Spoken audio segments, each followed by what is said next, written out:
Hi, everyone. Welcome back to COVID Conversations. I'm Dr. Robin Pashby. And I'm Dr. Kelly Donahue.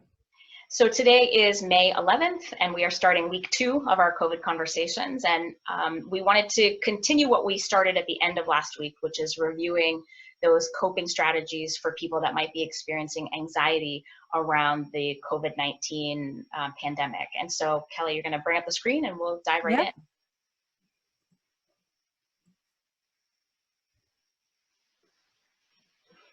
Okay, so last week we talked about two pretty big, important, but simple stress management tools, including deep breathing and focusing on trying to eat some whole foods, really paying attention to how nutrition influences your anxiety and mood.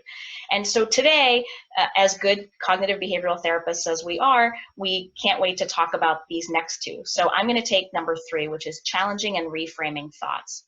So I think in this time, it is pretty common for patients to be jumping into all or none thinking, like, oh my gosh, I'm never going to be able to do X again, or if feeling like a little cough in your throat and sort of catastrophizing and thinking, oh my gosh, I must have COVID and now I'm going to die.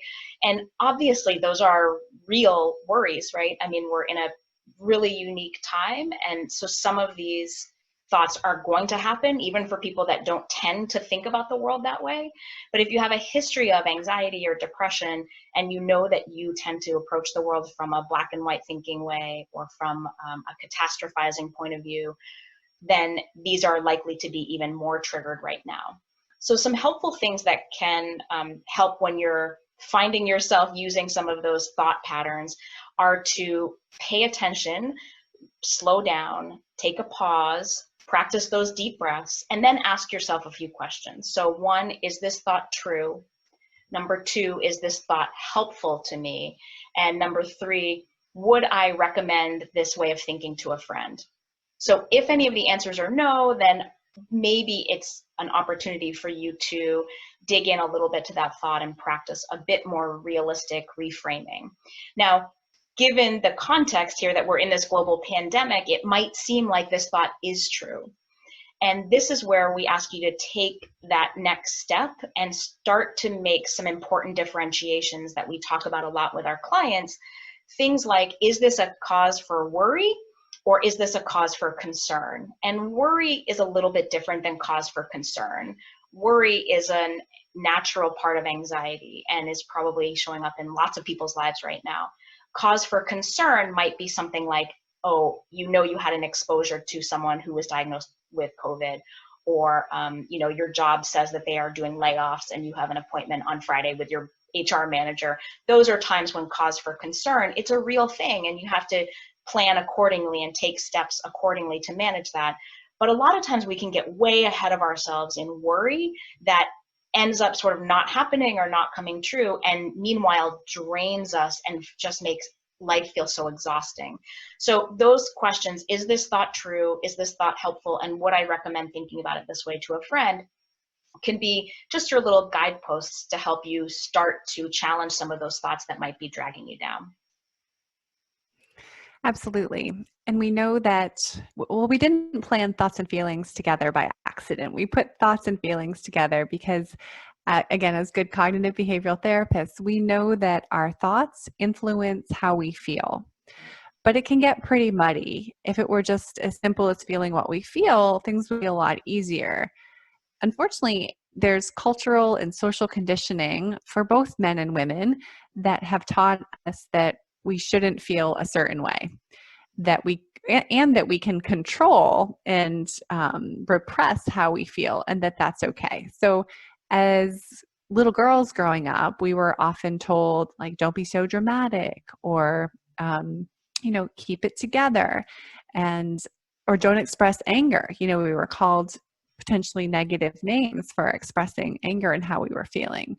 And little boys were often told not to cry, and to toughen up and not to show their feelings. So we have a lot of practice not showing our feelings. And we have this idea sometimes that showing feelings means that we are weak, or that showing feelings in front of our spouse or our children can be detrimental. But in fact, oftentimes the opposite can be true. When we can show our feelings and show that we can move through our feelings, because that's what happens. If we allow ourselves to feel, we will move through a feeling and come out on the other side. And when we can show others that we can do that, that can actually be helpful for them. So obviously, we want to do this first and foremost for ourselves as a natural process of feeling our feelings. But I also want you to think about how it could actually help others too, and that you don't have to show up in a certain way by being quote unquote strong and not showing feelings to others. Okay, so the next logical question is probably, that's great. How do I do that? I have no idea. And there are a number of concrete ways that you can dip your toe in the water to feeling your feelings. And one of those is through writing. Writing is a great way to identify an emotion, to feel an emotion, and to move through an emotion too. There's tons of research out there that shows the benefits of expressive writing related to a number of physical and emotional and cognitive factors. So this isn't just something that therapists say or that we made up. This is really grounded in hard science, because we know that the body holds on to emotion. And if it isn't able to be expressed through words or through words spoken or written, then the body's going to store it and it's most likely going to come out in another way. I love the metaphor of a beach ball underwater. So if you're trying to hold this beach ball underwater, like an emotion, you're trying to hold it underwater, it's going to pop up eventually. And it might not be in the direction you intended or at the right person. It can just kind of pop up when you least expect it. However, and that takes a lot of energy too.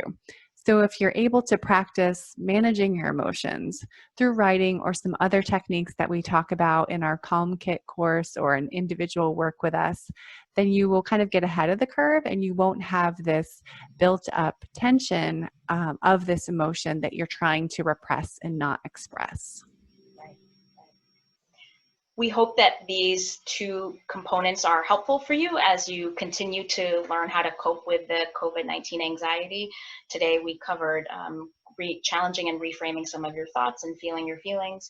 And tomorrow we'll cover the next two steps in our top 10 strategies. So stay tuned.